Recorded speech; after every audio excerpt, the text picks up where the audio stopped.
merci à tous d'être ici ce soir, donc pour cette soirée à la thématique du coup gestion de patrimoine de Doc Finance. Je ne sais pas si vous connaissez déjà Doc Finance avant, si c'est votre première soirée ou vous êtes déjà venu auparavant, mais en tout cas bienvenue. Bienvenue à cette table ronde. Donc nous avons le plaisir d'organiser avec du coup nos 4 intervenants que je vais laisser du coup dès à présent se présenter chacun leur tour. Alors moi c'est Julien Serraki, je suis le président de la Chambre nationale des conseils en gestion de patrimoine. C'est l'une des 4 associations de conseils en investissement financier qui sont régulées par l'autorité des marchés financiers. Vous savez que pour être CIF, il faut faire partie d'une association qui est autorisée par l'autorité des marchés financiers, et l'une des 7 associations qui est régulée par l'autorité de contrôle prudentiel et de résolution. C'est pareil, c'est la tutelle, mais pour les activités de courtage en assurance et de courtage en opérations de banque, c'est-à-dire par exemple le courtage en crédit ou ce genre de choses. Donc à la Chambre, on a 2000 cabinets qui représentent à peu près 4000 adhérents. C'est un métier, alors quand on est dans cette position-là, on voit bien les évolutions dans le métier, notamment la croissance. Il y a à peu près aujourd'hui 6000 sociétés qui sont enregistrées en tant que CIF, que conseil en investissement financier. Et puis vous avez, alors là si on compte les courtiers en assurance, vous en avez beaucoup plus parce que l'assurance c'est beaucoup plus large, on en a près de 30 000, parce que vous savez l'assurance ça va être l'assurance vie, la prévoyance, les produits de placement, mais ça va être aussi l'assurance des biens, je sais pas, l'assurance voiture, l'assurance habitation. Donc vous voyez, l'assurance c'est extrêmement large, ça va bien au-delà évidemment de l'assurance vie et des produits de capitalisation. Alors c'est un marché qui est en pleine croissance. Nous, on a à peu près 200 cabinets qui nous rejoignent tous les ans. Donc pour vous dire la croissance du nombre de cabinets, il y a encore, on a une croissance du nombre de cabinets, si je prends globalement sur tout l'écosystème, qui est à peu près de 5-6% par an. Donc c'est intéressant parce que ça veut dire qu'il y a de plus en plus de cabinets de conseil en gestion de patrimoine. Alors souvent, on entend dans notre métier qu'il y a une concentration, qu'il y a des gros acteurs qui rachètent tout le monde. C'est complètement faux. Il y a une consolidation, c'est-à-dire qu'il y a des acteurs de plus en plus gros, mais il n'y a pas de concentration parce qu'il n'y a pas de réduction du nombre d'acteurs. Et ça ne peut s'expliquer, cette structure de marché. Vous avez des acteurs de plus en plus gros et pourtant un nombre d'acteurs de plus en plus important, que dans un cas de marché, si vous reprenez vos cours à l'école, le seul cas de marché qui existe, c'est quand vous prenez des parts de marché.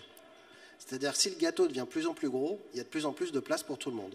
Mais si le gâteau reste stable ou si le gâteau rétrécit, bien évidemment, il y a moins en moins d'acteurs de taille modeste et de plus en plus de gros acteurs, et donc une réduction d'une taille du nombre d'acteurs. Donc ça, c'est très important que vous ayez ça en tête, parce que les CGP, c'est donc un marché qui est en pleine croissance. Moi, j'ai les chiffres d'affaires moyens de tous mes adhérents. En moyenne, c'est des croissances de chiffre d'affaires de l'ordre de 8 à 10% par an. Sur un marché de l'épargne qui croît à peu près de 2% par an. Donc ça veut dire qu'il y a donc des parts de marché qui sont prises. Je m'arrête là pour le moment. Merci Julien. Bonjour à tous. Moi, je suis Jérôme Roussac. Je préside un cabinet de gestion de patrimoine essentiellement parisien, mais avec des antennes sur Lyon et un peu ailleurs. On rayonne de manière nationale et de manière internationale aussi. On est plus d'une centaine de CIF, hein, pour rejoindre ce que disait Julien.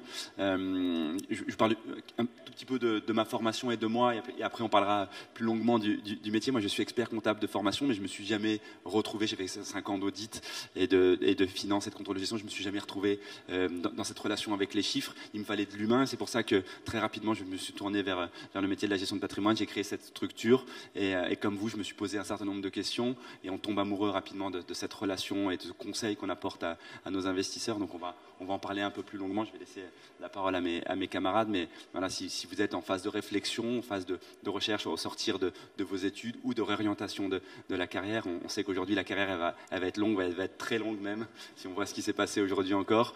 Donc voilà, faire un bon choix, trouver le bon équilibre dans vos futurs métiers entre s'épanouir, trouver une quête de sens, parce qu'il parlait du statut CIF qui réglemente notre profession, donc c'est une notion d'utilité publique pour notre profession, comme il existe des avocats, comme il existe des médecins, etc. Donc on apporte tout ça dans ce métier et on gagne aussi, c'est un peu dur avec le son mais c'est pas grave, j'espère que vous m'entendez quand même, on gagne aussi très correctement sa vie dans ce métier, donc on va parler un peu de tout ça et je m'arrête là et je te cède la parole. Merci beaucoup. Donc Guillaume Van Est, moi je suis ce qu'on appelle un DIRCO, je suis directeur commercial patrimonial dans les Hauts-de-Seine à la Banque Postale. Donc je vais représenter plus la dimension grand réseau et la banque de détail. Mon parcours, alors pour la Banque Postale dans un premier temps, hein, c'est la première banque à mission qui a inscrit dans ses statuts sa mission citoyenne. Et également, c'est la première banque qui a aujourd'hui une société de gestion qui est 100% ISR, investissement socialement responsable, depuis 2021. Donc ça, c'est un engagement fort hein, qu'on marque dans notre groupe. Et me concernant, moi j'ai tout simplement commencé conseiller bancaire à la Banque Postale. Et puis après, je me suis spécialisé dans la gestion de patrimoine. Et je rejoins mon interlocuteur précédent. C'est un métier dans lequel on s'éclate et où on va pouvoir proposer des solutions à nos clients et pas des produits. Donc là, vous allez diagnostiquer la situation de votre client, vous allez lui apporter des réponses et pouvoir vraiment lui donner une solution adaptée par rapport à ses attentes et utiliser tout le panel de produits que peut vous proposer soit vos partenaires si vous êtes indépendant ou votre réseau si vous travaillez en réseau. Voilà. Merci Guillaume. Alors bonsoir à tous. Moi je m'appelle Eric Debèze et je voulais tout d'abord remercier Doc Finance pour l'organisation de cette soirée. Moi j'ai la chance d'y participer pour la 2e année consécutive et c'est vrai que c'est toujours très intéressant pour échanger, bien sûr avec les intervenants des tables rondes, mais aussi avec vous, public qui êtes étudiants, jeunes diplômés ou expérimentés. Et c'est toujours avec plaisir qu'on partage comme ça nos expériences, nos parcours de vie, etc. De mon côté, ça fait plus de 20 ans maintenant que j'exerce dans le monde du courtage. Après une formation, alors les plus jeunes d'entre vous connaissaient peut-être pas ce terme, on appelait ça DESS à l'époque. Maintenant on parle de master, 2e année. Donc c'était en 98-99, DESS gestion de patrimoine.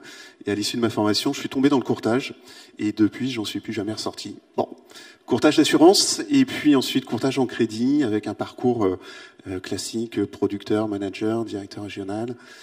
Directeur des opérations et avant de lancer la structure que j'anime aujourd'hui, j'étais directeur général d'un grand groupe, d'une filiale d'un grand groupe d'assurance et je pilotais un réseau de franchise de courtiers en crédit immobilier. Et il y a 3 ans et demi à peu près maintenant, j'ai choisi de travailler différemment, toujours évidemment dans le monde du courtage parce que c'est un métier passionnant, avec des chiffres, on pourra sans doute en reparler, mais des chiffres qui sont très proches de ceux que notait et relevait tout à l'heure Julien, côté CIF et gestion de patrimoine. Et aujourd'hui, au travers de Made in Courtage, donc qui est la structure qu'on a créée en 2018-2019, on accompagne en fait les courtiers indépendants, les courtiers en crédit, sur des sujets juridiques et conformité, parce que on est sur des métiers extrêmement réglementés. On les accompagne aussi sur des sujets un petit peu plus rigolos, j'allais dire, communication, marketing, et puis aussi sur la digitalisation, qui est sans doute aussi un des aspects que Emma va nous soumettre tout à l'heure. Voilà. Merci à vous pour cette présentation. On va pouvoir passer du coup à la suite et parler du coup un peu plus donc des métiers du coup la gestion de patrimoine, du courtage et parler justement des différents métiers, différents statuts, mais également aborder les sujets de la concurrence par exemple. Donc je vous laisse peut-être prendre la main là-dessus et à celui qui souhaite commencer. C'est pas que je vais commencer à chaque fois, je vous rassure, mais je vais peut-être, puisque là on est en train de dessiner un petit peu le sujet de la conférence, je vais peut-être expliquer ce que c'est un CGP pour qu'on se mette bien d'accord sur les termes. Donc il y a des conseillers bancaires, là on a des représentants des banques avec la Banque Postale, et puis il y a les conseils en gestion de patrimoine qui sont donc hors des réseaux bancaires. Voilà, je vais essayer de simplifier beaucoup. Aujourd'hui, le terme de conseil en gestion de patrimoine, n'importe qui peut l'utiliser. C'est pas un terme déposé. Aujourd'hui, vous pouvez vous installer dans la rue et dire « je suis CGP ». Sauf que vous ne pourrez exercer aucune des activités des CGP. Donc ça sert un peu à rien. Les termes en fait qui sont régulés, c'est les termes de CIF, de courtier, d'IOB et puis la carte de transaction immobilière d'agent immobilier. Alors, je vais expliquer ça très rapidement. En fonction de ce que vous allez conseiller à votre client, en fonction du produit ou de l'investissement, ça vous qualifie selon l'un de ces statuts. Si vous dites à votre client, suite évidemment, et après avoir fait tout le bilan patrimonial nécessaire, on a un métier de conseil, je le rappelle, vous allez dire, écoutez, pour mettre en œuvre la stratégie que j'ai imaginée pour vous, il faut acheter par exemple, il faut investir dans des SCPI ou dans un PEA. Ça, ce sont des instruments financiers. À partir du moment où vous conseillez des instruments financiers, vous êtes dans la catégorie des conseils en investissement financier, donc régulés par l'autorité des marchés financiers, par l'AMF. Si votre conseil est de dire il faut ouvrir un contrat d'assurance vie, à ce moment-là, vous devez vous enlever votre casquette de conseiller en investissement financier et vous mettez votre casquette de courtier en assurance. Et là, vous êtes régulé par l'autorité de contrôle prudentiel et de résolution, l'ACPR. Si votre conseil, c'est, vous allez dire à votre client, je vais essayer de trouver pour vous un crédit, parce qu'il faut trouver un financement. Dans ce cas-là, vous êtes un intermédiaire en opération de banque, un IOB. C'est l'ACPR aussi. Et enfin, si vous lui faites du conseil sur des produits immobiliers, dans ce cas-là, eh ben, vous avez besoin de la carte de transaction immobilière, la carte d'agent immobilier. Donc vous voyez que le conseil en gestion de patrimoine, le terme en lui-même n'est pas déposé, mais toutes les activités qu'on fait obéissent, elles, à des règlements qui sont très spécifiques. Pourquoi est-ce qu'on a tous ces statuts ? On a tous ces statuts pour une raison simple, et je vais bientôt passer la parole à mon voisin, c'est que dans notre métier, quand un client vient nous voir et qu'il nous parle de son patrimoine, eh ben, le patrimoine, c'est autant du financier, de l'assurantiel, de l'immobilier ou du financement. Terminé. Pour rebondir sur ce que Julien dit, chez nous, chez LEA Finance, on est un cabinet de CGP indépendant. Moi, je vais parler surtout de l'indépendance ce soir et je laisserai parler de... Il y a différentes manières d'exercer ce métier. On peut être salarié d'un cabinet de gestion de patrimoine, on peut être salarié de réseau de banque, de réseau d'assurance. Enfin, on parle de banque assurance même aujourd'hui, donc ça, je te laisserai peut-être plus en parler. La partie indépendance de ce métier, la manière de l'exercer, c'est quelque chose qui est assez peu connu. On nous forme pas à ça, que je vais m'inclure dedans. On nous forme pas, et pourtant, si vous aviez fait des études de droit, être avocat, être indépendant, être à son compte, c'est à peu près quelque chose de naturel. Pareil quand on est médecin, pareil quand on est, j'imagine, architecte. Et c'est pour nous une des plus belles manières de réaliser ce métier, parce que alors cette indépendance, il y a des grosses discussions sur comment employer ce terme. D'ailleurs, je ne vais pas rentrer dans trop de détails pour pas vous noyer, mais Julien parlait de notion de conseil, et voilà, il faut rester le plus indépendant possible dans son conseil, avoir du recul pour conseiller au mieux nos investisseurs, et ça nous permet de nous épanouir et surtout d'avoir une vision à 360, d'être ouvert sur l'ensemble des solutions qui s'offrent à nous sur ce marché pour nos investisseurs. Donc nous, chez LEA Finance, si vous nous rejoignez, on a l'ensemble des cartes et des accréditations. Donc le statut CIF, qui est un statut relativement récent. Nous, on est un des tout premiers CIF de France. Ce statut, c'est 2003, tu me corriges, c'est 2003, mais il est devenu obligatoire à peu près qu'en 2007. Et quand on s'est créé en 2004, on a tout de suite fait le choix d'avoir ce statut qui est un statut un peu chapeau par rapport à tous les précédents qu'on avait également. Et donc ça nous permet d'être, j'aime pas tellement ce terme, mais vous allez comprendre, d'être multicarte, et quand on est face à un investisseur, de vraiment pouvoir lui proposer toutes les solutions possibles du marché, et donc de proposer des stratégies qu'on va pouvoir mettre en œuvre, et surtout cette indépendance, ça va pouvoir nous permettre de nous réaliser.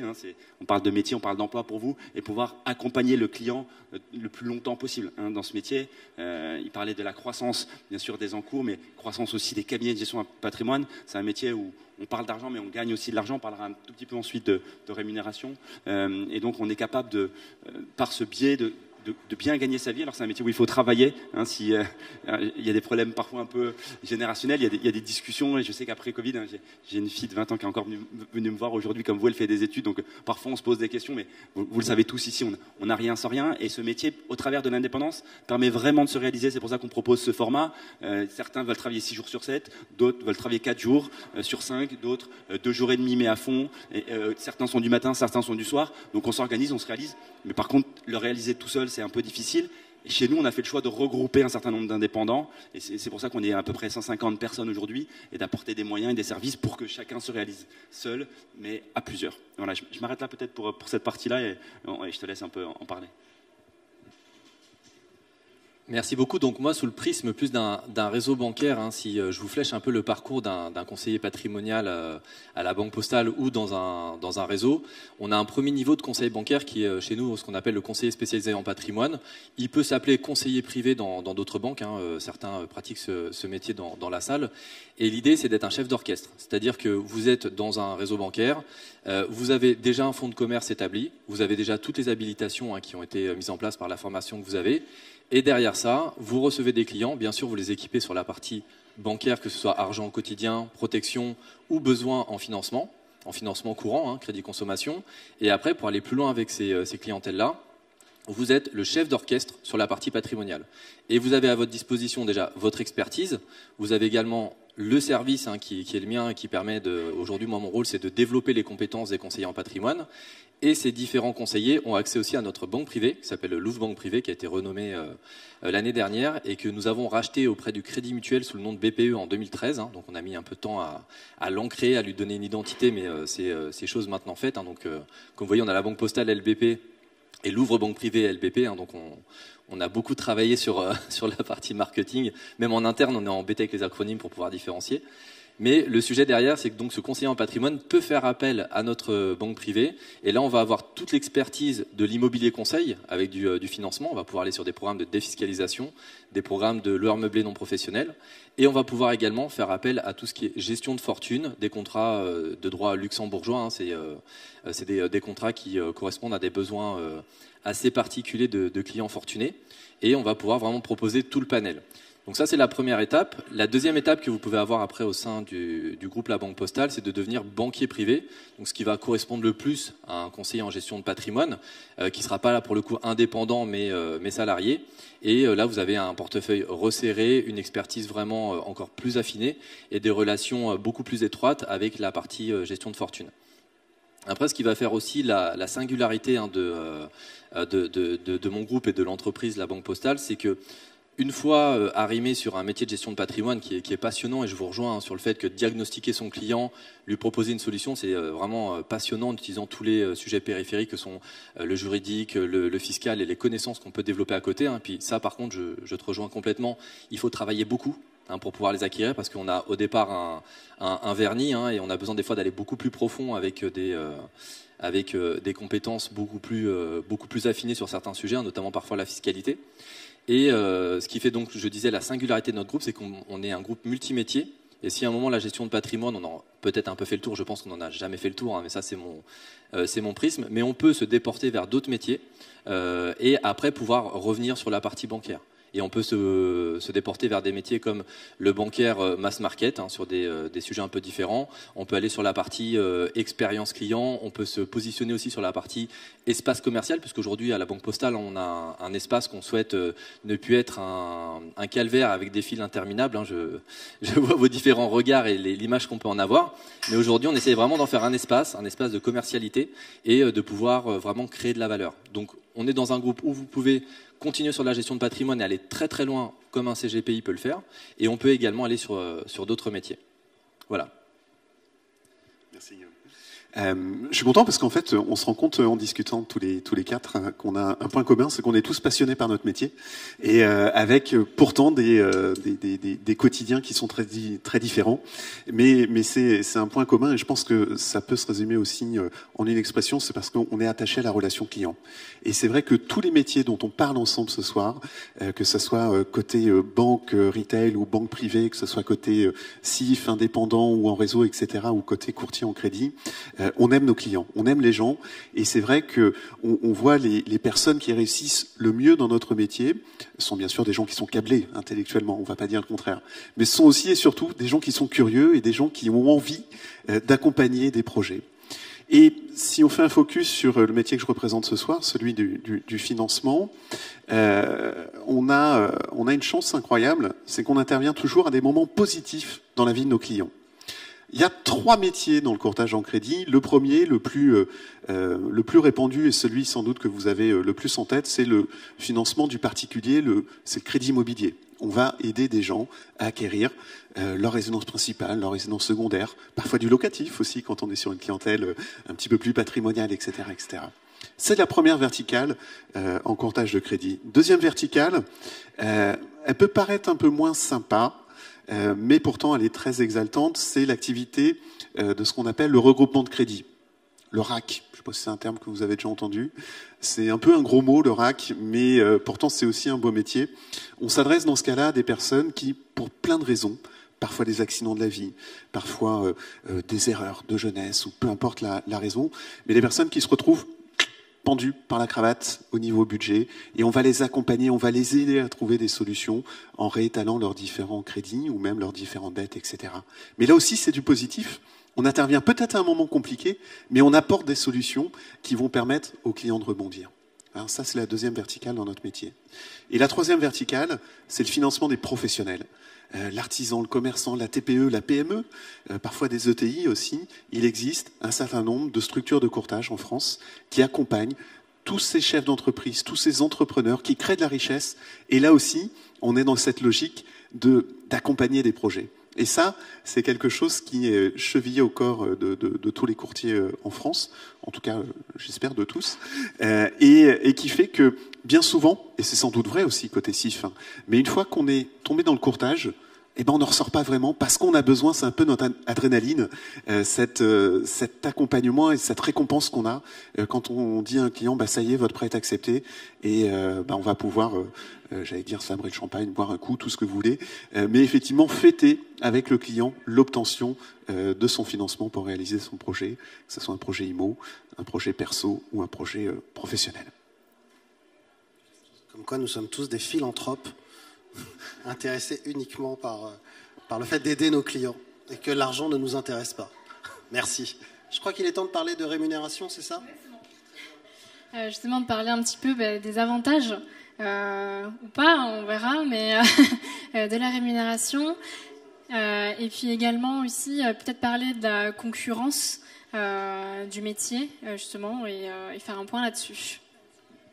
Ouais, juste pour rebondir sur ce qu'ont dit mes camarades, on parlait, je parlais tout à l'heure de travailler dur, c'est un prérequis. Chez nous, on peut démarrer ce métier de 21, 22 ans, c'est-à-dire au sortir de ses études, mais même à 50, 60 ans, on peut aller vers une reconversion parce que on va intégrer, on va former des gens. Il y a un passage obligatoire par notre académie, c'est à peu près 2 mois, 8 semaines, et puis ensuite il y aura de la formation continue. Tu l'as esquissé tout au long de l'année et de la carrière en réalité, donc ça c'est des choses importantes à avoir à l'esprit parce que je vous l'ai dit, j'ai parlé de mon expérience, mais moi je ne venais pas de ce métier et je l'ai appris avec le temps en me formant, et alors, certains sont issus directement de master en gestion de patrimoine et donc visualisent bien de quoi on parle, mais d'autres peuvent s'interroger, donc voilà, n'hésitez pas à venir nous voir pour en parler.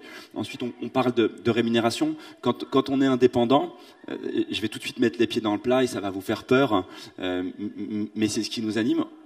On est à l'inverse de ce que vous avez comme référentiel. On vient pas, demander un fixe plus un variable plus un certain nombre d'avantages.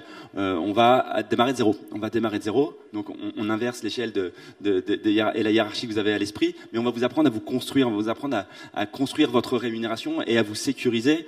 Finalement, moi je discute avec pas mal de jeunes qui sont chez moi depuis un certain nombre d'années et qui me disaient j'avais l'impression d'être, donc c'est pas en opposition, hein, je te laisserai bien sûr en parler, mais j'avais l'impression d'être en sécurité dans des grands réseaux bancaires ou dans des grands réseaux d'assurance parce que j'avais un CDI, mais finalement un jour ma tête ne revenait plus à mon N+1 et l'aventure c'est fini. Quand on est indépendant, quand on est à son compte, qu'on est bon et qu'on travaille et qu'on continue à se former tout au long de sa vie, de sa carrière, finalement on va sécuriser ses revenus, on va sécuriser son métier et comme un médecin, comme un avocat, on va pouvoir l'exercer toute sa vie. Après, nécessairement il y a des échelles, on démarre pas en gagnant des milliers, des cents, mais c'est possible dans ce métier. Je vais donner quelques chiffres, mais chez nous, voilà, on va être entre 30 et 50 000 euros, on va dire les 2 premières années. Après, ça peut monter beaucoup plus haut et on a des CGP seniors chez nous qui sont à des rémunérations très importantes. Tu voulais ajouter quelque chose? Non, puisque tu parles des CGP, je voudrais que tu parles de ces sujets-là. Vas-y, oui, bien sûr, on est là pour échanger. Grosso modo, donc un cabinet de CGP, il y a 3 métiers, on va dire, différents dedans. Il y a celui qui est le conseiller en gestion de patrimoine et qui va donc discuter avec le client, définir la stratégie. Vous avez ensuite une fonction qui est très importante, qui est l'ingénieur patrimonial. Alors par exemple, si vous êtes en M2 gestion de patrimoine, c'est très souvent des formations pour faire des ingénieurs patrimoniaux. L'ingénieur patrimonial, il va prendre toutes les informations récoltées par le CGP et il va imaginer derrière des sources d'optimisation de la manière dont on structure le patrimoine. C'est ce que fait un ingénieur patrimonial. Souvent, c'est très axé sur le droit et la fiscalité, sur le juridique et la fiscalité. Et vous avez enfin un 3e métier qui est extrêmement important au quotidien, qui sont les fonctions support administratives. On peut appeler ça middle office ou ce que vous voulez. C'est des fonctions qui avant étaient des fonctions de petite main. Ce n'est plus le cas aujourd'hui. C'est des fonctions qui sont extrêmement importantes parce qu'il faut bien comprendre qu'aujourd'hui, tous les cabinets sont digitalisés, on va, je crois, en parler tout à l'heure, et que donc on a besoin de récolter de la data, on a besoin de la mettre dans des CRM et on a besoin ensuite de la traiter. Et ça, c'est évidemment les fonctions support administratives qui vont s'en occuper et qui vont aussi vérifier que lorsqu'un client a signé un contrat ou a fait un investissement, tout roule derrière en pratique. Donc vous avez ces 3 métiers-là. Si on doit parler de rémunération, souvent celui qui est CGP, qui est en face du client, lui, il a plutôt un petit fixe et un gros variable. C'est souvent ce qu'on voit en tout cas. Alors ça dépend des cabinets, hein. Évidemment, là je vous fixe des règles très générales. L'ingénieur patrimonial, lui c'est plutôt le contraire, il a un fixe plus important et il a un variable plus petit. Et l'administratif, lui, il a plutôt un fixe. Il n'a pas toujours de variable. Donc c'est comme ça que fonctionnent ces métiers-là. Donc quand vous rejoignez un cabinet de CGP, vous pouvez choisir parmi l'un de ces 3 métiers en fonction de ce qui vous intéresse. Les 3 métiers sont nobles, j'insiste là-dessus, et les 3 métiers sont intéressants. Il ne faut pas se dire qu'il y en a un qui est plus intéressant que l'autre. Ça dépend de votre personnalité, ça dépend du goût que vous avez pour communiquer, pour être en direct avec le client ou pas. Donc ça, c'est extrêmement important. Vous pouvez évidemment fonder votre cabinet de CGP aussi. Moi, je suis surpris, à la Chambre, j'ai des jeunes qui sortent des études, 24, 25 ans, et qui fondent des cabinets de CGP tout de suite. Alors, je suis à chaque fois époustouflé par leur succès. Et souvent, ils réussissent très bien. Je regarde 3 ans, 4 ans, 5 ans après, s'ils sont toujours là, et ben, la plupart sont toujours là. Je vais m'arrêter là. Non, c'est un plaisir de t'écouter. Donc, je vais rebondir sur plusieurs propos. Le premier, c'est effectivement qu'on n'oppose pas la partie indépendant ou réseau. Hein. Je pense que c'est plutôt une question de choix. Et je vais même faire le parallèle avec les clients. Hein. Aujourd'hui, vous, demain ou aujourd'hui, vous êtes en face de clients, vous répondez à un besoin. Nous, les clients, c'est vous, hein, finalement. Et on a différentes offres à vous proposer. Il y a 2 voies. Hein. Il y a la voie de l'indépendant. Celui qui va vouloir toucher le fruit de son travail, de sa création de valeur et qui va en faire son métier dans la durée. Et puis il y a la voie de celui qui va aller dans un réseau parce qu'il va vouloir faire ce métier-là, alors peut-être plus en douceur, hein, puisque comme je vous l'expliquais, on est plus sur un métier au départ de chef d'orchestre et après on peut aller vers les métiers de gestionnaire de patrimoine, d'ingénieurs patrimoniaux. Et pouvoir à un moment se dire tiens, je voudrais aller sur un autre métier, je voudrais manager, je voudrais transmettre mon expérience et si je peux vous faire part de mon expérience personnelle. Moi, je vous expliquais que j'ai commencé conseiller bancaire mass market, hein, dans un bureau de poste lambda. Et derrière, j'ai réussi à toucher la gestion de patrimoine avec des très très gros portefeuilles et des très belles opérations, hein, de financement, d'investissement locatif ou parfois d'optimisation de transmission. Et à un moment, je me suis dit, ça me plaît, mais en fait, je me sens un peu tout seul en face de mes clients. Et c'est un ressenti personnel, hein, c'est un besoin que j'ai eu moi. Et je me suis dit, j'aimerais transmettre, coacher aujourd'hui des personnes sur ce que je fais. Et j'ai pu dévier vers un poste de chargé en développement et derrière vers un poste de directeur commercial. Et aujourd'hui, j'aime la gestion de patrimoine. Par contre, je la pratique plus en direct. Je n'anime pas d'indépendants pour leur permettre de se labelliser ou d'avoir toutes les homologations qui vont bien. Par contre, je mets en marché toutes les animations commerciales pour les motiver et je les professionnalise dans la durée avec mes équipes. Donc ce que je vous dirais encore une fois, hein, c'est vous les clients, c'est vous qui avez le besoin. Est-ce que vous avez besoin d'être indépendant, d'aller chercher, construire, toucher la totalité de la valeur que vous allez générer, ou est-ce que vous avez besoin de vous épanouir dans un collectif, dans une entreprise dans laquelle vous allez vous reconnaître, dans laquelle vous allez porter ces valeurs et aller chercher plusieurs métiers, puis à un moment vous dire tiens, comment est-ce que je peux me positionner dans ce groupe-là pour aller transmettre mon savoir ou peut-être aller chercher d'autres compétences et d'autres savoir-faire. Alors sur l'échelle de rémunération, j'y suis pas venu exprès parce que si les RH à côté m'entendent, ils vont me scalper parce que concrètement, vous êtes aujourd'hui sur des cabinets de gestion indépendants ou des personnes qui créent eux-mêmes la valeur, donc vous pouvez donner des moyennes. Nous aujourd'hui, on est sur des recrutements où en fait on va payer l'expertise. Donc ce que je pourrais vous dire, hein, je vais faire une réponse de Normand même si j'en suis loin, c'est qu'aujourd'hui l'expertise dans les réseaux bancaires se paye. Elle se paye cher parce qu'elle est rare sur le marché, hein, en toute transparence. Mais par contre, la rémunération qu'on peut avoir va vraiment dépendre de votre expérience, de votre niveau de qualification aujourd'hui et de ce que vous allez donner derrière dans un entretien de recrutement pour voir nous comment on peut vous transposer en termes de comment vous allez réussir à placer le curseur entre votre technique et votre commercialité et la relation client. Parce que ce qu'on voit aujourd'hui, hein, le biais, hein, surtout si on se lance en indépendant, c'est que le technicien pur, il noie le client et le client, il n'a pas l'amour de la relation client, si vous voulez. Après, on a le commercial pur qui, lui, va penser à vendre son produit, mais qui ne va pas penser à son client. Et puis après, on a celui qui est juste au milieu, celui qui va arriver à se dire, tiens, j'aime mon client, j'aime relancer mon client, j'aime quand mon conseil se concrétise, et je vais mettre la dose de technique avec la pédagogie qui va bien pour pouvoir cranter. Donc nous, on va évaluer ça et en fonction, on va être sur les fourchettes de marché qui vont bien pour capter les talents. Voilà, j'ai bien répondu. Alors, moi, je voulais revenir sur un point, c'est celui de l'attractivité du statut d'indépendant. Parce que c'est vrai que pour beaucoup d'entre vous, vous êtes peut-être toujours projetés dans un parcours en se disant, sorti des études, je vais plutôt être à la recherche d'un CDI, un petit peu le Graal, notamment quand on est jeune, en début de carrière. Et pour autant, effectivement, on peut tout à fait avoir un statut d'indépendant et parfaitement bien gagner sa vie. Alors, c'est difficile de donner des fourchettes de rému parce qu'effectivement, ça dépend de plein de facteurs, ça dépend de votre capacité de travail, ça dépend de votre clientèle, etc., etc. Mais je voulais aussi préciser quelque chose concernant notre marché de l'intermédiation bancaire. Et en rebondissant sur un propos de Julien tout à l'heure, on est sur un métier où il y a encore énormément de parts de marché à capter, à aller chercher. 2 chiffres. On estime à peu près que la production intermédiaire en crédit immobilier en France, ce qu'on appelle la production intermédiaire, c'est-à-dire c'est le nombre de crédits immobiliers qui ont été financés par l'intermédiaire d'un courtier par rapport à la masse globale de financement immobilier. D'accord ? Donc on estime que le financement intermédiaire, c'est à peu près 40% de parts de marché. Ok ? Ça, c'est le marché général. Mais quand on fait un focus sur ce qu'on appelle les primo-accédants, c'est-à-dire les personnes qui vont acheter pour la première fois un bien immobilier, en général, donc c'est la fourchette d'âge 24-35 ans, la part de marché des courtiers, elle est de 65%. D'accord ? Donc ça montre qu'on est, en tant qu'intermédiaire en crédit, en train petit à petit d'aller chercher ces jeunes clients, chercher ces personnes qui ont besoin d'un accompagnement un petit peu différent de celui que peuvent proposer les réseaux bancaires, même s'ils le font très bien, Guillaume, bien sûr.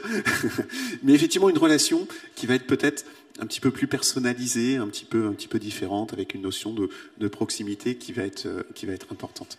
Donc, attractivité du métier, oui, parce que il y a cette évolution, cette augmentation des parts de marché, notamment chez les jeunes emprunteurs. Et ça veut dire aussi, on le dit souvent dans nos métiers, on a la clientèle qui nous ressemble. Et c'est vrai que quand je vois quelques visages dans l'Assemblée qui ont peut-être 21, 25 ans, eh bien, si vous rejoignez notre métier, peut-être que vous serez particulièrement bon, en tout cas dans votre début de carrière, vis-à-vis de ces jeunes primo-accédants, parce que vous allez parler le même langage, parce que vous utilisez les mêmes codes. À l'inverse, ceux d'entre vous qui êtes peut-être un petit peu plus âgés, eh bien, vous serez peut-être plus sur une clientèle de ce qu'on appelle les secondo-accédants, donc des personnes qui ont déjà eu 1, 2 ou 3 expériences en matière de financement, notamment sur le crédit immobilier.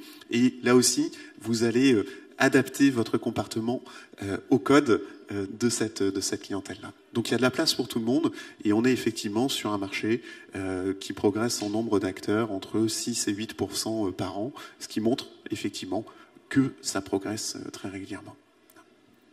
Merci beaucoup.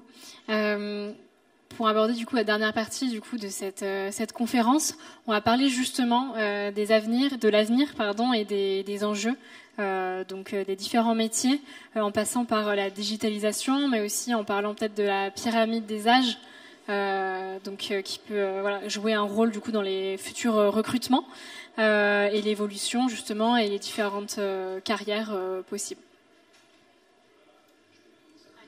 Merci. Bon, d'abord, tu dis on a la clientèle qui nous ressemble. Je pense qu'on ne va faire rêver personne physiquement. Donc, qui nous ressemble intellectuellement. Le futur, très bonne question. Le futur, comme je l'ai très brièvement dit tout à l'heure, c'est déjà de récolter les données, la data, et de savoir les traiter. Ça, c'est un point absolument crucial. On a beaucoup de fintech qui rentrent dans notre métier aujourd'hui et qui nous aident à traiter ça, qui ne sont pas du tout des concurrents pour nous, qui sont des gens qui travaillent avec nous. D'ailleurs, c'est quand on regarde ce qui s'est passé avec les fintechs. Grosso modo, ça a commencé à partir de 2014, 2015, 2016. Au début, ils voulaient aller sur du B2C, ils voulaient vendre leurs produits à une clientèle privée. Ils se sont rendus compte que ça ne marchait pas très bien pour la plupart et ils ont revu leur modèle pour aller vers du B2B, donc de travailler plutôt avec des professionnels. Donc le traitement de cette data, c'est aujourd'hui prioritaire. Aujourd'hui, on ne peut pas faire nos métiers si on ne numérise pas ou qu'on n'informatise pas. Alors évidemment, les banques ont des moyens colossaux pour faire ça, mais même nous, les CGP, qui avons moins de moyens, on a quand même des outils pour traiter ça. Et aujourd'hui, si vous voulez faire du conseil vraiment personnalisé pour votre client, vous êtes obligé de récupérer toute cette data pour avoir une vision globale de son patrimoine. Souvent, on croit que quand on fait du traitement de data, ça veut dire qu'on dépersonnalise et qu'on fait une sorte de conseil global, mou, qui s'adresse à tout le monde. C'est exactement l'inverse. C'est la data qui va vous permettre de prendre en considération vraiment tous les aspects personnels de votre client. J'aimerais poser une petite question, faire un petit sondage rapidement dans la salle. Je vois qu'il y a des badges de couleur en plus. Ça va me permettre de bien comprendre. Alors les badges jaunes, c'est ceux qui sont étudiants, c'est ça? Pas du tout. Vous m'avez hyper mal enseigné. Mais vraiment, je ressors le mail que j'ai reçu il y a 15 jours sur l'histoire des couleurs. C'est pas du tout ce que je pars d'ici. C'est quoi? C'est les bleus qui sont en cours d'études? Les bleus, comme je le disais. Vous qui faites des études. Alors, vous faites des études de quoi? M1, levez la main. Personne. Ah, si. OK. M2, levez la main. Très bien. Gestion de patrimoine, levez la main. Finance, levez la main. Plutôt droit, levez la main. Très bien. J'aime beaucoup ce résultat. Pour les jaunes qui ont donc commencé à travailler mais qui sont encore peu expérimentés, c'est ça? Merci de confirmer que je ne suis pas complètement à côté pour les couleurs. Alors, vous travaillez plutôt dans un réseau type bancaire ou assurantiel ou plutôt chez un indépendant? Alors, on va utiliser le sens large du terme indépendant. Alors, les bancaires assurantiels, levez la main. Très bien. Je sais pas, vous avez le droit. Hein. Et ceux qui sont plutôt chez des CGP ou des indépendants comme nous trois, bah, vous êtes seuls. Ah non, il y en a deux derrière qui ont levé la main pour vous aider. Et ceux qui sont verts, alors même question que pour les jaunes, plutôt bancaire assurantiel, levez la main. D'accord, très bien. Vous êtes un peu jeune pour être vert, vous, non? C'est quoi? Vert. Ah ouais, on n'a pas l'ambition hyper haute au niveau du vert quand même. On est un peu 2 ans, c'est 5 ans normalement un senior. Et j'ai pas entendu. C'est plutôt, ouais, c'est entre les deux. Vous avez raison. C'est une taille intermédiaire. Je dis ça parce que c'est intéressant pour ceux qui travaillent ou même pour ceux qui font des études de savoir comment se fait le traitement informatique dans les sociétés dans lesquelles vous travaillez et s'il n'y a pas des choses à optimiser dans le process actuel. Qu'est-ce que vous faites des data? C'est une vraie question à vous poser, tant en tant qu'étudiant que pour ceux qui travaillent actuellement. C'est qu'est-ce qu'on fait des data et comment on les valorise? Non, c'est intéressant ce que tu dis. C'est l'évolution, parce qu'on parle de ça, c'est l'évolution de notre métier sur les 5-10 dernières années. Nous, on a commencé ce métier, on était avec une feuille blanche, on allait voir nos clients avec notre mallette et on avait une calculatrice. Je crois que la plupart d'entre vous savent même plus ce que c'est qu'une calculatrice, puisqu'on a nos téléphones. Et aujourd'hui, tout passe par le digital. Qu'on soit... Alors, on n'a pas vraiment parlé du marché, mais le marché de la gestion de patrimoine, ou en tout cas des gens qui veulent investir, qui veulent se faire conseiller, ils ont 3 grandes offres. Hein. L'offre, on va dire, bancaire classique, qu'on soit en mass market ou en gestion de fortune. Une offre digitale, soit au travers de fintech, soit au travers de banques qui ont aujourd'hui développé des offres digitales, soit des cabinets en gestion de patrimoine qui, eux, oscillent entre le quasi-digital jusqu'en haut. Donc ça, c'est important de le comprendre. Là, il y a des métiers qu'on n'imagine même pas, qu'on a intégrés dans nos structures. On parle de marketing, tu parlais de CRM tout à l'heure, on a des gens pour manager nos CRM, on a des gens qui sont spécialisés dans le marketing pour animer la relation client ou trouver de nouveaux investisseurs. On a toute une partie de métiers techniques autour de la technologie, mais des gens qui sont à mi-chemin entre le patrimoine et la technologie. Donc, si certains d'entre vous sont passionnés par les deux sujets ou par d'autres sujets, hein, quand je parle de marketing, tout à l'heure tu parlais de droit, etc., on n'est pas obligé de se diriger uniquement vers la gestion de patrimoine. En tout cas, on n'est pas obligé d'en faire toute sa vie, comme je crois que tu l'as dit toi aussi, on peut évoluer. Moi, j'ai commencé comme tout le monde, on était conseiller au départ, et aujourd'hui, j'ai fait bien d'autres métiers au milieu pour être président de ce groupe. Et chez nous, les gens qui démarrent en jeune conseiller, c'est important de faire 1, 2, 3, 5 ans, même. Je continue à avoir des clients, je sais pas, on en parlera après, mais c'est important de rester en contact avec la base, en tout cas le client, mais on va pouvoir avoir une carrière qui va être diverse et variée. Et aujourd'hui, ça s'est accéléré. Hein. Depuis 2020, on a une relation avec les gens qui est soit de proximité, un petit peu à l'ancienne, comme j'ai tendance à le dire, mais aussi digital. On a des clients qui sont dans toute la France. Hein, on peut faire, moi j'ai mes conseillers ce soir qui sont en rendez-vous à Marseille, qui sont en rendez-vous à Bordeaux, qui sont en rendez-vous à Lille, voilà, parfois à Dubaï, parfois à Shanghai, et pourtant ils sont assis à 300-400 mètres d'ici. Donc tout ça, il faut arriver à l'intégrer, et nous, c'est notre travail de responsable de chambre ou d'entrepreneur, etc., de réfléchir à cet avenir. Et en intégrant de nouveaux potentiels, en intégrant des jeunes comme vous, je crois que c'est important. Et j'ai perdu le fil de ce que je voulais dire. Je suis infiniment désolé. Oui, voilà, c'est important pour vous d'avoir ça à l'esprit et de ne pas être enfermé dans ce métier qui peut être parfois technique, parfois même rébarbatif. Hein. Pour ceux qui ont fait des masters en gestion de patrimoine, j'ai pas mal de gens lever la main. On se dit voilà, mais finalement, toute ma vie, je vais vendre des assurances, ou je vais vendre de l'immobilier, ou je vais vendre ça. Non, les 20 prochaines années vont être plus qu'épanouissantes, et c'est le point commun, et c'est la boucle que je voulais faire, c'est le point commun que tu as dit. On a fait tous une quinzaine, une vingtaine d'années, et ça n'en est que plus passionnant, et je crois que les 10 prochaines années vont être encore plus intéressantes. Je vais juste parler aussi de la pyramide des âges, parce que je crois que tu voulais l'aborder. On est vraiment un changement générationnel qui arrive au moment d'un changement de paradigme aussi avec le digital, où pas mal de gens dans notre métier, il y a eu à un moment donné un petit manque peut-être de renouvellement, en tout cas dans notre métier, pas mal de gens entre 45 et 60, donc ces gens-là se dirigent lentement vers sûrement, mais ça va être dur de les pousser vers la sortie, mais lentement mais sûrement vers la sortie, mais on a besoin de force vive dans tous les métiers de la gestion de patrimoine. Donc voilà, avancer, que ça soit au travers de réseaux bancaires ou d'indépendance, avancer vers nous, et les perspectives vont être assez incroyables. Je m'arrête là parce que je pourrais en parler pendant des heures. Ouais, je voulais aussi poser, non pas un sondage, mais juste une question. Est-ce que vous vous souvenez de ce qui s'est passé il y a 3 ans? Quasiment mois pour mois. Le Covid. Et effectivement, c'est vrai que ça a été un énorme accélérateur dans tous nos métiers, la banque, la GESPAT, le courtage en crédit, le courtage en assurance, etc. Ça a été un énorme accélérateur pour la digitalisation de la relation client. Je parle pas de traitement de la data, parce que effectivement c'est un autre sujet qui est absolument passionnant, et on pourrait en parler encore très très longuement ce soir.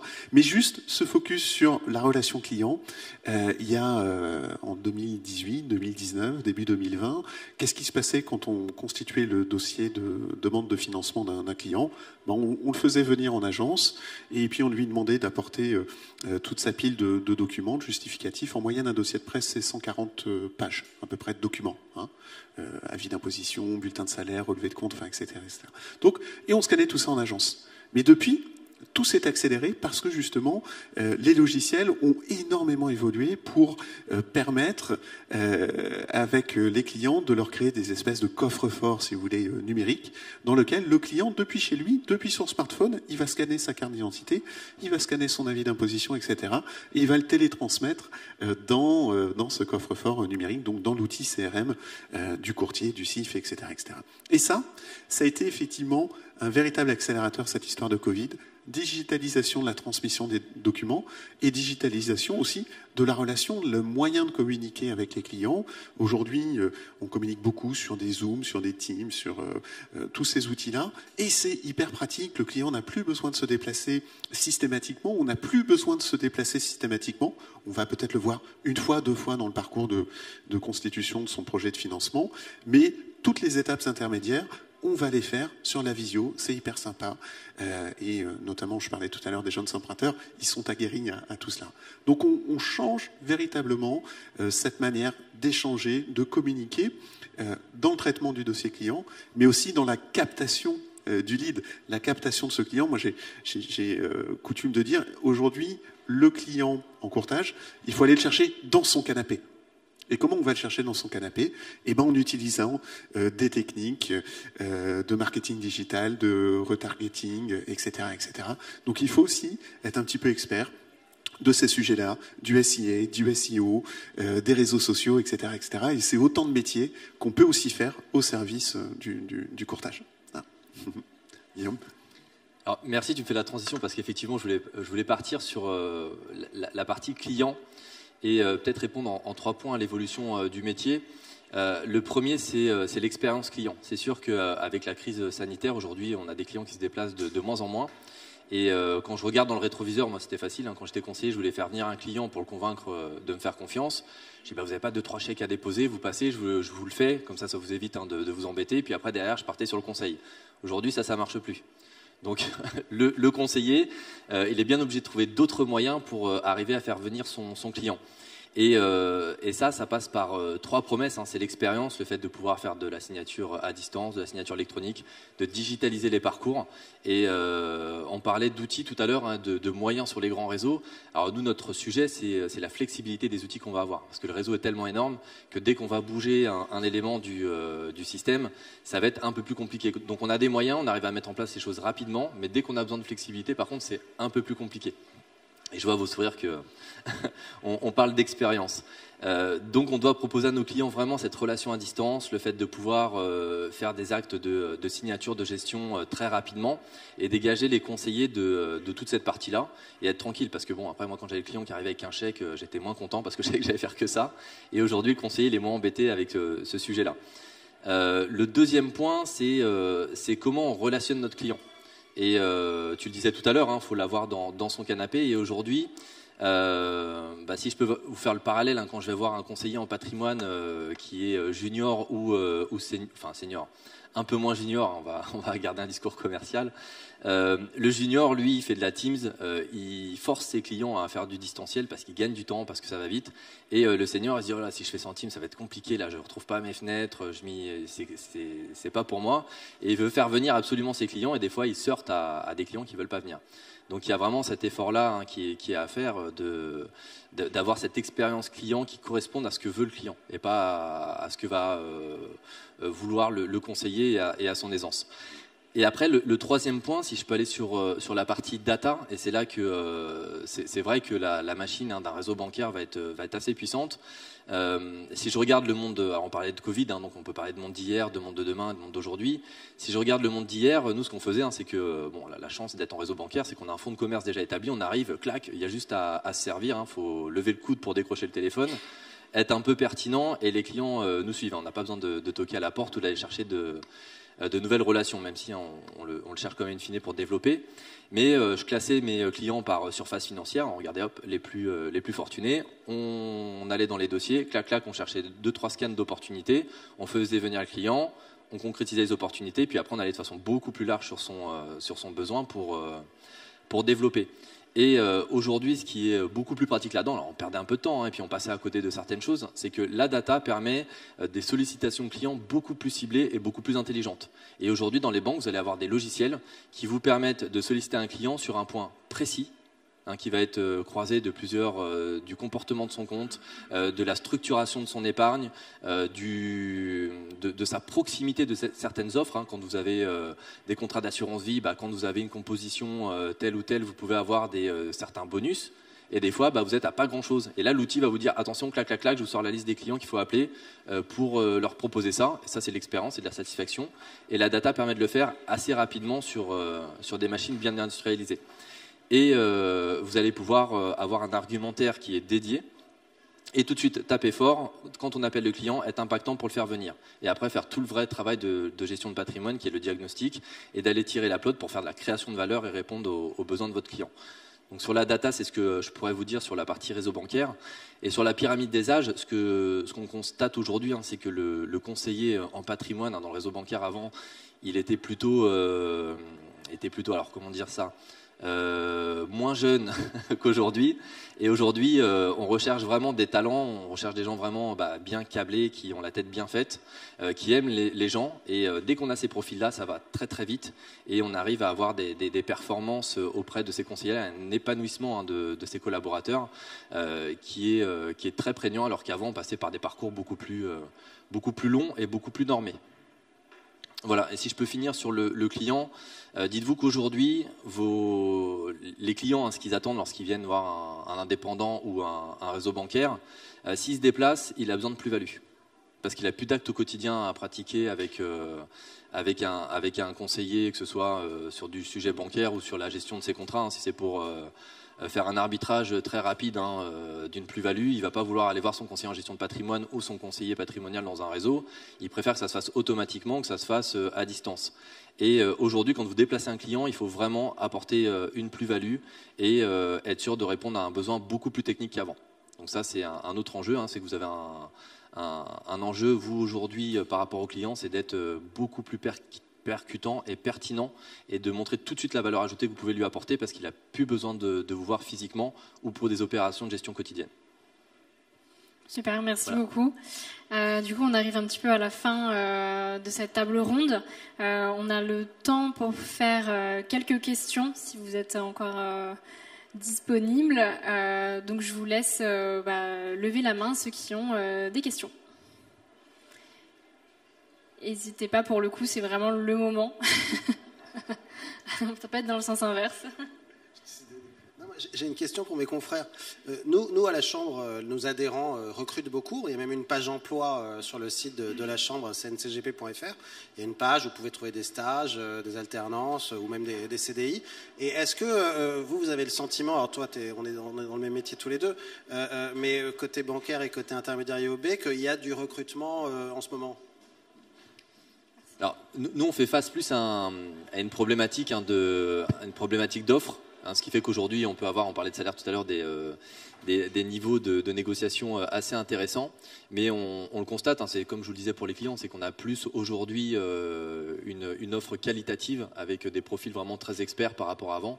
Et on est plus dans l'idée aujourd'hui d'avoir des conseillers qui relationnent plutôt que des conseillers qui traitent des petites mains, comme tu disais tout à l'heure. Donc on a une appétence, mais par contre c'est vrai qu'il y a un peu, pour faire le lien avec ton propos, on sent un peu parfois une défiance sur la quantité de travail qu'on peut avoir en banque, sur la réglementation et sur l'expertise qu'il faut avoir derrière. Pour conclure pour ma partie, tu parlais de croissance au tout début de notre marché, de dynamisme. Nous, notre cabinet, il est passé en 2018, on était une quarantaine de personnes, aujourd'hui on est 130. On a l'ambition d'être peut-être 200 ou 300 dans les 3 ans. Donc nécessairement, quand je parle de force vive dans tous les métiers de l'entreprise et de la gestion de patrimoine, c'est pour ça qu'on est là aussi. C'est pour vous sensibiliser à ça et vous donner envie d'en discuter avec nous et de venir nous voir, que ce soit dans 3 minutes à 20 mètres au stand ou directement sur notre site internet en nous envoyant votre candidature. Donc oui, 1000 fois oui, ça recrute dans le courtage bancaire. Au travers du label Made in Courtage, on a plus de 180 agences sur le territoire et on en a plus d'une centaine sur ces 180 qui recrutent aujourd'hui. Alors je vous l'ai dit tout à l'heure, essentiellement sur des statuts, ce qu'on appelle de mandataires, qui est le terme technique dans notre métier, donc sur des statuts d'indépendants. Mais effectivement, ça recrute dans notre réseau, partout en France, que ce soit bien sûr sur Paris-Île-de-France, mais aussi en province et à La Réunion, puisqu'on a aussi 3 ou 4 points de vente sur La Réunion qui sont en fort développement aujourd'hui. Et on est présent sur Doc Finance, bien sûr, on a une page dédiée Doc Finance Made in Courtage. Une question ? Oui. Hop, c'est le micro. Bonjour, Edwin Audebert, écosystème développeur chez Nomadic Labs. J'ai pas de question en rapport avec tout ce qui est recrutement. C'était plus une question. Enfin, j'en ai deux. La première, ça va être si demain vous avez un client qui vous parle de son souhait d'investir dans des crypto-monnaies. Comment vous réagissez, si vous avez un discours favorable ou défavorable par rapport à ça? Deuxième question, si vous avez un client ou un prospect qui lui a eu de fortes plus-values dans les crypto-monnaies, qu'est-ce que vous lui dites? Si vous dites vous passez tout en fiat et ensuite flat tax et on réintègre ces plus-values dans des actifs plus traditionnels. Et ça serait intéressant d'avoir la réponse d'un cabinet indépendant et d'une banque. Parce que je pense que les réactions seront différentes. Je pense. Merci. J'espère pas. Sur la partie crypto, je vais laisser répondre Julien et nos instances sur ce qu'on a le droit de dire ou de ne pas dire. Sur la partie plus-value, c'est un actif sur lequel il faut déclarer ses plus-values. Alors il y a la loi, elle le précise, c'est globalement en BNC ou en flat tax. Ça dépend de la manière dont on investit et précisément la nature de la plus-value. Mais oui, c'est un sujet parce qu'il y a beaucoup de... Ça a touché un jeune public. Hein, je pense que c'est à ça que vous faites référence. Ça a touché un jeune public.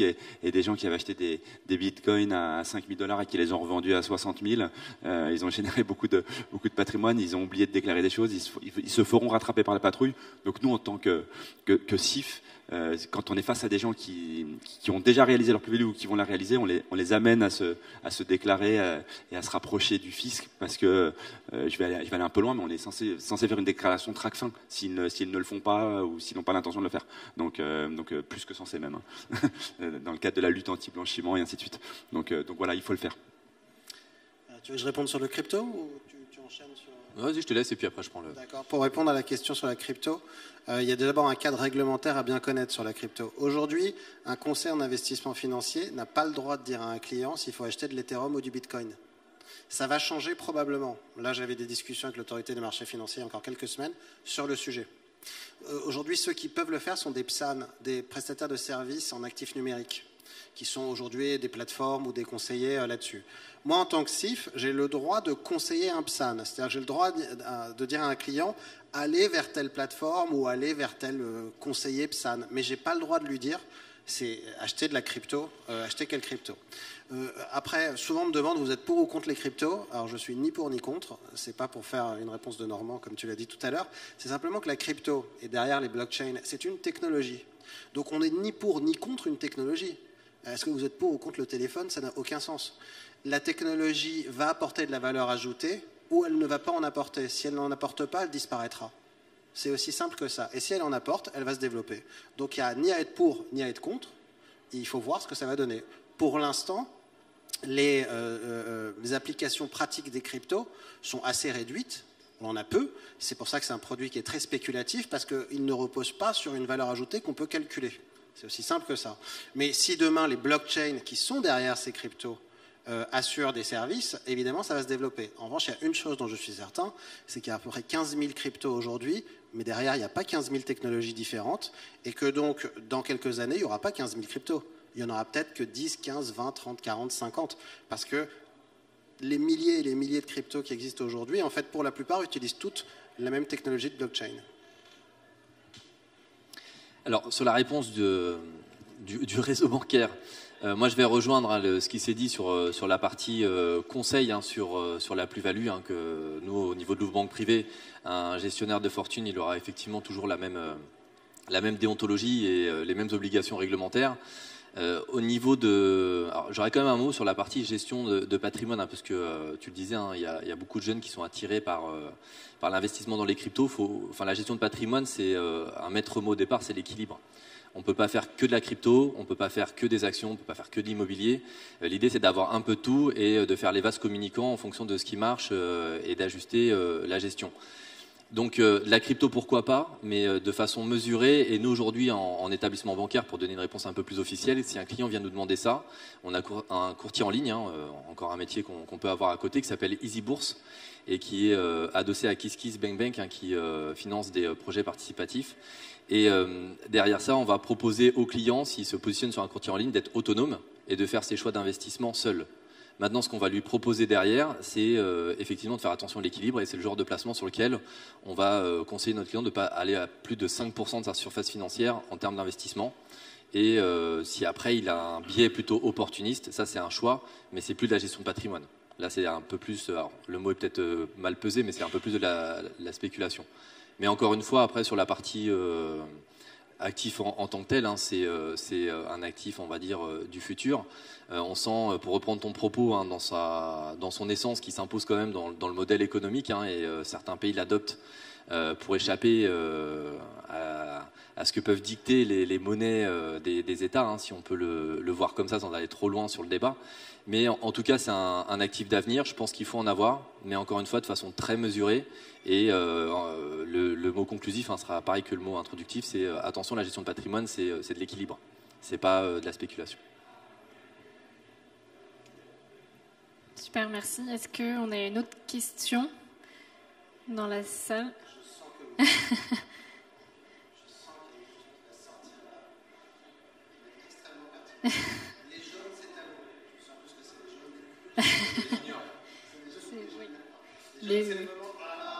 Ah, super.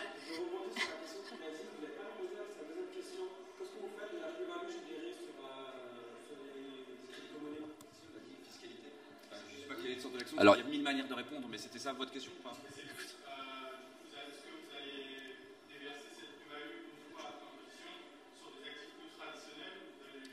Votre sujet, c'est l'arbitrage dans le patrimoine du client. En fait, c'est ce que vous dites, payer vos impôts dessus, et ensuite on remet ces actifs sur des actifs plus traditionnels, financiers, immobiliers. J'aurais jamais dû donner la parole à des jaunes, je me suis planté complètement. Non, mais après, là, on revient dans le métier de la gestion de patrimoine. On va faire une analyse globale de sa situation. S'il a gagné 1 million et qu'il a un patrimoine de 10 millions, il peut à nouveau peut-être réinvestir sur des cryptos. Mais si ce million, c'est la totalité de son patrimoine et qu'il a 22 ans, on va peut-être cette fois le diversifier et lui laisser 10% s'il veut s'amuser avec et l'investir en immobilier, en assurance vie, en PEA, etc. Donc après, on a une analyse traditionnelle. Pour revenir sur le propos de vase communicant dont je parlais tout à l'heure, le sujet, c'est que quand un client qui veut avoir un biais équilibré commence à avoir des gains importants sur un actif, que ce soit de la crypto, que ce soit de l'immobilier, c'est un peu plus compliqué, sauf de l'immobilier en assurance vie qui est plus liquide, mais que ce soit de la crypto, que ce soit certaines actions, des obligations, on va se dire si ça a gagné, monsieur le client, est-ce que vous, aujourd'hui, vous avez une volonté de rester dessus pour tenter un gain plus important, ou est-ce qu'on s'était fixé des objectifs au départ, et souvent lorsqu'on va conseiller un placement, on va dire au client, voilà, quand on va atteindre 20% de gain, on ne se pose pas de questions, on arbitre. Et comme ça, c'est un juge de paix, parce que sinon, ce qui se passe, et on le voit dans les stades d'investissement, hein, quand vous prenez les marchés très hauts, tout le monde dit que c'est très bien, il y a des vagues d'investissement très fortes. Quand ça descend, tout le monde a peur, c'est pas le moment d'investir. Et derrière, on a des vagues de désinvestissement et des Français qui parfois ils perdent, hein, sont averses au risque. Donc moi, ce que je vous dirais, c'est que soit de la crypto ou autre chose, c'est un objectif au départ de gain. Une fois qu'on a atteint cet objectif, à moins vraiment de signaux très forts, on arbitre, on sécurise vers d'autres actifs qui sont un peu contraires à cet actif-là pour aller chercher du gain. Je donne le cas d'un client pour répondre à votre question, parce que je crois que ça y répond. J'ai un client, 15 000 euros d'investissement en crypto, 15 millions de gains. Pas mal, non? Sympa. T'as son numéro? J'ai son numéro. Et tu ne l'auras pas. C'est ton ancien franc, évidemment. C'est une vieille dame. Non, donc c'est 15 millions. Et donc, il est venu me voir. Et sa problématique était de dire, je vais vendre mes cryptos, je vais encaisser mon gain.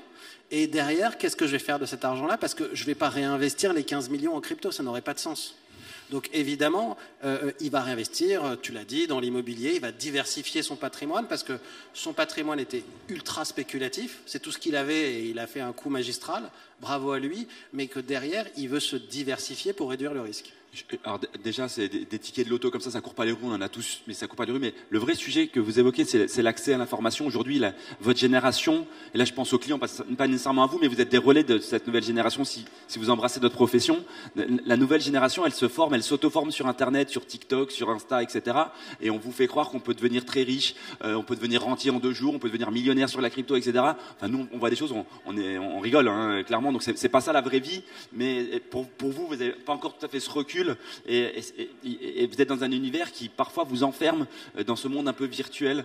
Et là, le travail du conseiller, c'est de faire réfléchir les clients, parce que des clients qui ont gagné 3, 5, 10, 15 millions sur la crypto, ça court pas les rues. Et c'est un client qui avait commencé en fait au tout début de la crypto. Donc aujourd'hui, ce gain-là, il est plus possible. Et là, je rebondis sur ce que tu as dit. Toi, nous, on a vu l'année dernière des vagues de clients qui étaient rentrés à 40, 50 000 $ sur le Bitcoin ou sur d'autres l'Ether, etc. et qui sont retombés à 15 000 et qui ont eu peur, qui ont paniqué, qui ont vendu et qui ont perdu énormément d'argent. Donc voilà, ou des jeunes aussi qui n'avaient plus que leurs yeux pour pleurer, quoi. C'est ça. Mais quel que soit le marché, hein, là la crypto c'est the sujet, mais quel que soit le marché, c'est toujours à peu près la même chose, quoi. Ah, super. question. Dernière question. Voilà. Alors je profite qu'il y ait effectivement des cabinets de gestion de patrimoine et des représentants de regroupements et également des banquiers pour demander si vous avez constaté au cours de ces 20 dernières années une évolution du patrimoine des Français qui effectivement, comparé à d'autres pays dans le monde, relativement axé sur l'immobilier. Est-ce que vous voyez des évolutions? Ou est-ce qu'effectivement, notamment avec l'évolution des échanges mondiaux, est-ce qu'il y a peut-être davantage de financiarisation, davantage de biens financiers, davantage de liquidités aussi, suivant les aléas de la bourse également? Et voilà. Quelle est l'évolution du patrimoine des Français en 20 ans? Il y a deux manières de répondre, je vais être très court. Il y a une stat qui montre déjà au niveau global que les Français ont le deuxième plus gros taux d'épargne au monde depuis 15-20 ans. Parfois c'est les Japonais en premier, parfois c'était les Allemands, mais on a toujours été deuxième. Donc ce qui veut dire que quelle que soit la période, les Français ont de l'argent et cette épargne, elle se retrouve stockée soit sur des contrats d'assurance vie, c'est je crois 2500 milliards, de l'immobilier, vos parents doivent avoir normalement on se comprend, une résidence principale, peut-être même une résidence secondaire, une résidence locative, etc. etc. Ce qui a changé là dans les 20 dernières années, c'est l'accès à l'information avec Internet, une meilleure culture. Donc, il y a des problématiques qu'on vient de citer, mais les Français sont beaucoup plus intéressés par ces sujets là où les banquiers et les assureurs étaient quasi monopolistiques jusque dans les années 2000, où la part des conseillers en gestion de patrimoine était infime. Je crois que c'était moins de 5% au début des années 2000. Aujourd'hui, on est en train de monter et les Français ont ce souci de comparer et de faire des choses aussi en autonomie et de faire leurs propres choix là où ils n'avaient que peu de choix. Donc on se dirige vers ça et nos métiers de gestionnaire de patrimoine, c'est de les accompagner vers ça. Je complète la réponse. Ne pas confondre le patrimoine et l'épargne. Le patrimoine des Français est constitué en énorme partie d'immobilier, évidemment, parce que la première pièce de votre patrimoine, c'est votre résidence principale, très souvent. Et donc, le poids de la résidence principale et de l'immobilier est énorme. La question est, qu'est-ce qu'on fait de l'épargne? Est-ce que cette épargne, on va l'investir dans du financier ou dans de l'immobilier? C'est ça, en fait, le fond de la question. Il faut virer le côté patrimonial, il faut rester sur le côté épargne. Et là-dessus, en fait, les tendances bougent pas beaucoup. En tout cas, moi, d'après les chiffres que j'ai, il y a quand même une part qui est toujours investie dans la pierre, même dans l'aspect locatif, qui est importante, même si on voit s'ouvrir des clients de plus en plus quand même vers des fonds actions, vers de l'épargne de long terme, notamment sur tous les côtés épargne retraite. Vous savez que l'ouverture des PER, les gens ont pris conscience, et ça c'est une super leçon, que le risque dépend non pas de leur caractère, mais que le risque dépend de leur horizon d'investissement. Ça, c'est une grande leçon de la gestion de patrimoine.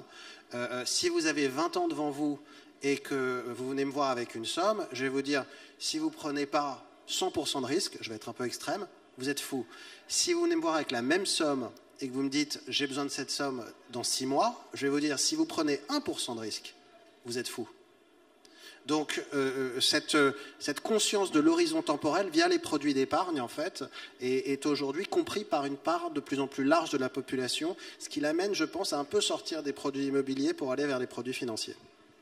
Et pour vous donner le prisme qu'on peut avoir des clients de réseaux bancaires, ce qu'on constate, c'est le niveau d'appréhension et alors je ne vais pas dire compréhension parce que c'est péjoratif, mais de fait d'appréhender un placement. Et aujourd'hui, un gestionnaire d'actifs et un client, ils font la même chose. S'ils ne comprennent pas ce dans quoi ils investissent pas. Et c'est ce que tu disais tout à l'heure pour la crypto. Hein. Est-ce que je comprends ce que c'est? Est-ce que c'est un avenir? Est-ce que ça va marcher? Et aujourd'hui, les Français ont peu de lecture et ont une culture beaucoup moins importante sur la partie business, sur la partie investissement, sur investissement bourse, investir dans une entreprise. Et ce qu'on a vu avec l'érosion des taux dans le monde d'hier, de juste hier, puisque les taux remontent très fortement aujourd'hui, c'est que les Français ont été obligés et amenés très fortement par les conseils de leurs interlocuteurs à diversifier sur des produits actions, des produits de diversification, on va dire, et notamment aussi par les frais et les offres promotionnelles que pouvaient proposer les intermédiaires et les banques. Et ce qu'on a vu par contre, c'est que malgré ça, malgré un fonds euro qui rapportait beaucoup moins, le fait d'aller diversifier, c'est souvent vers des produits parfois immobiliers comme les SCPI. On a vu la collecte qui a explosé en termes de montants, et on a vu aussi apparaître beaucoup de fonds défensifs avec de de la protection adossée avec de la flexibilité, mais on a du mal quand même à amener le commun des épargnants sur des placements actions pures, parce que cette variation, c'est très compliqué pour eux. Et parce qu'ils ne comprennent pas forcément le fait que quand on investit dans une entreprise, ses actifs valent 10, mais parce qu'il y a une mauvaise nouvelle, on se retrouve avec l'entreprise en bourse qui vaut 5. Et quand on voit Renault qui valait à peine la moitié de sa valeur quand il y a eu l'affaire Carlos Ghosn, il y a des gens qui paniquaient. En fait, non, il faut laisser juste l'entreprise se restructurer, reprendre des couleurs. Et si elle devait être liquidée demain, elle ne vaudrait pas la moitié de ses actifs. Et ça, les Français ne le comprennent pas. Donc, pour répondre définitivement à votre question, on arrive à se structurer un peu plus au niveau de l'épargne hors immobilier vers de la diversification, mais assez souvent et assez majoritairement, et les réseaux qui ont plus de taux de diversification, c'est souvent de la diversification défensive, qu'elle soit immobilière, sur de l'immobilier de commerce et de bureau, ou qu'elle soit adossée à une garantie de capital ou à des choses vraiment très flexibles avec beaucoup de produits de taux. Super. Merci beaucoup à tous les quatre d'être intervenus ce soir et d'avoir échangé ensemble. Et merci à tous d'être venus, et je vous laisse retourner dans la salle principale.